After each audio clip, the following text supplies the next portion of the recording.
RSS और RSS प्रमुख doctor Mohan Bhagwat जब भी कोई बयान देते हैं तो उसे बड़ी गंभीरता से लिया जाता है, लेकिन इस बार राष्ट्रीय स्वयंसेवक और संघ के सर संघचालक डॉक्टर मोहन भागवत ने जो बयान दिया है उसने सरकार को ही सवालों के घेरे में खड़ा कर दिया है। और यही वजह है कि उनके बयान पर कांग्रेस भी अब मुखर हो गई है और उनके बयान को कोट कर सरकार पे सवाल उठा रही है। आइए आपको इस रिपोर्ट में बताते हैं कि आखिर डॉक्टर मोहन भागवत ने ऐसा क्या कह दिया है जो सरकार के खिलाफ है।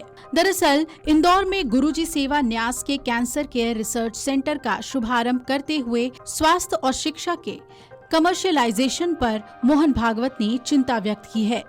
उन्होंने कहा है कि स्वास्थ्य और शिक्षा समाज की मूलभूत आवश्यकताएं हैं, लेकिन दुर्भाग्यवश ये सब सामान्य लोगों की पहुंच से बाहर हो गई हैं। और सबसे अधिक आवश्यकता सबको प्रतीत होती है स्वास्थ्य के लिए, शिक्षा के लिए। लेकिन दुर्भाग्य ऐसा है कि ये दोनों बातें आज सामान्य व्यक्ति के पहुंच से बाहर और उसके आर्थिक सामर्थ्य के पहुंच के बाहर,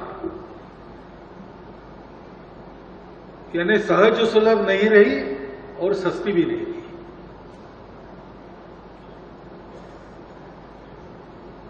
तो क्या विद्यालय वगैरह कम है?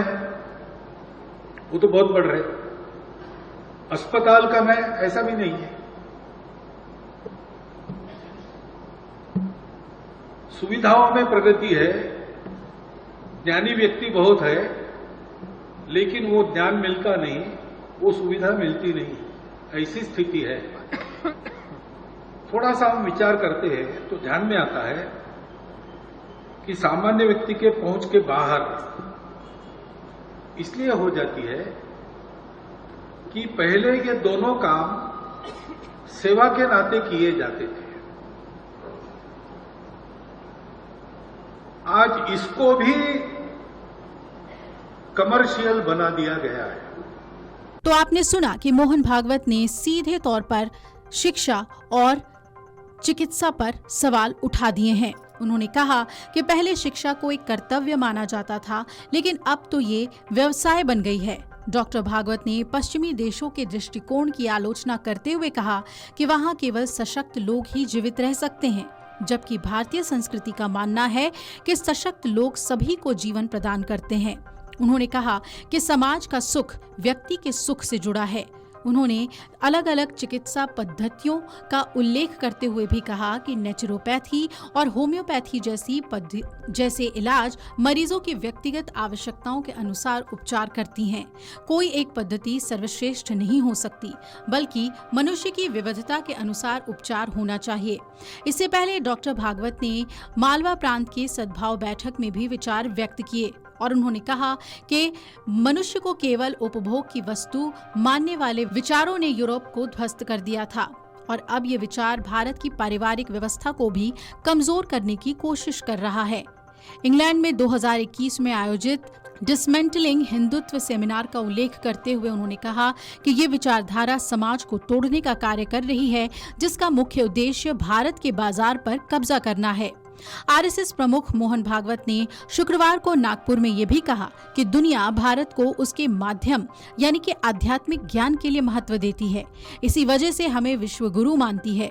दुनिया को इस बात से मतलब नहीं है कि हमारी अर्थव्यवस्था कितनी तेजी से बढ़ रही है। भागवत ने आगे कहा कि भले ही हमारी इकोनॉमी $3 ट्रिलियन से ज्यादा हो जाए, तब भी दुनिया को उसका आश्चर्य नहीं होगा। कई देश ऐसा कर चुके हैं। अमेरिका अमीर है, चीन भी अमीर बना है और कई अमीर देश हैं। कई चीजें हैं जो दूसरे देशों ने भी की हैं और हम भी करेंगे। आरएसएस चीफ ने कहा कि दुनिया के पास आध्यात्म और धर्म नहीं है जो हमारे पास है। दुनिया हमारे यहाँ इसके लिए आती है। इसमें जब हम बड़े बनते हैं तो सारी दुनिया हमें नमस्कार करती है और विश्व गुरु मानती है। मोहन भागवत ने इकोनॉमी को लेकर ये बातें अमेरिकी राष्ट्रपति डोनाल्ड ट्रंप के भारत पर 25% एक्स्ट्रा टैरिफ लगाने के ऐलान के 2 दिन बाद की। ट्रंप ने टैरिफ से जुड़े एग्जीक्यूटिव ऑर्डर पर साइन किया। अब भारत पर कुल 50% टैरिफ लगेगा और इस पर आरएसएस प्रमुख का ये बयान अहम हो जाता है। अब देखना है कि बीजेपी आरएसएस प्रमुख के इस बयान को कैसे लेती है और क्या कांग्रेस और बीजेपी के बीच इसे लेकर वार पलटवार भी देखने को मिलता है। Video desk amarujala.com। अगर आप ये वीडियो YouTube पर देख रहे हैं तो हमारे चैनल को सब्सक्राइब कर बेल आइकन दबाएं और Facebook पर देख रहे हैं तो हमारे पेज को लाइक करें।